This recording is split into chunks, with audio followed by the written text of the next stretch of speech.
സംസ്ഥാനത്ത് തീവ്രമഴ തുടരുകയാണ്. ഒരൽപ്പം മഴ കുറഞ്ഞാലും ആശ്വസിക്കാറായിട്ടില്ല. തുടർച്ചയായി വീണ്ടും രൂപപ്പെട്ട ന്യൂനമർദ്ദത്തിന്റെ സ്വാധീന ഫലമായി സംസ്ഥാനത്ത് ഇന്നും അതിശക്തമായ മഴയ്ക്ക് സാധ്യതയുണ്ടെന്നാണ് കേന്ദ്ര കാലാവസ്ഥാ വകുപ്പിന്റെ മുന്നറിയിപ്പ്. തിരുവനന്തപുരം, കൊല്ലം ഒഴികെയുള്ള 12 ജില്ലകളിൽ ഇന്ന് ഓറഞ്ച് അലർട്ട് പ്രഖ്യാപിച്ചിട്ടുണ്ട്. പത്തനംതിട്ട, ആലപ്പുഴ, കോട്ടയം, ഇടുക്കി, എറണാകുളം, തൃശൂർ, പാലക്കാട്, മലപ്പുറം, കോഴിക്കോട്, വയനാട്, കണ്ണൂർ, കാസർഗോഡ് ജില്ലകളിലാണ് തീവ്രമഴ മുന്നറിയിപ്പ് നൽകിയിട്ടുള്ളത്. ഒറ്റപ്പെട്ടയിടങ്ങളിൽ 24 മണിക്കൂറിൽ 115.6 മില്ലിമീറ്റർ മുതൽ 204.4 മില്ലിമീറ്റർ വരെ മഴ ലഭിക്കാവുന്ന അതിശക്തമായ മഴയ്ക്കുള്ള സാധ്യതയാണ് പ്രവചിക്കപ്പെട്ടിരിക്കുന്നത്. തെക്കൻ ഗുജറാത്ത് തീരം മുതൽ കേരള തീരം വരെ തീരദേശ ന്യൂനമർദ്ദപാത്തി നിലനിൽക്കുന്നുണ്ട്. കൂടാതെ ശക്തി കൂടിയ മറ്റൊരു ന്യൂനമർദ്ദം തെക്ക് കിഴക്കൻ രാജസ്ഥാന് മുകളിലായി സ്ഥിതി ചെയ്യുന്നുണ്ട്. ഇത് അടുത്ത 24 മണിക്കൂറിനിടെ പടിഞ്ഞാറ്, വടക്ക് പടിഞ്ഞാറ് ദിശയിൽ നീങ്ങി ക്രമേണ ശക്തി കുറയാൻ സാധ്യതയുണ്ടെന്നും കാലാവസ്ഥാ വകുപ്പ് മുന്നറിയിപ്പ് നൽകുന്നു. കേരളത്തിൽ വരുന്ന 5 ദിവസങ്ങളിലും നേരിയതോ മിതമായതോ ആയ മഴ തുടരാനാണ് സാധ്യത.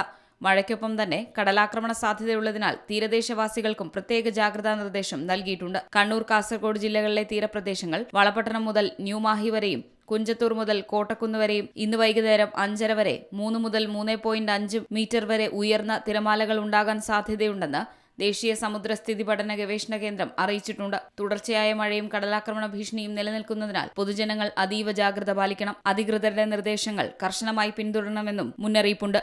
C Malayalam news, Thiruvananthapuram.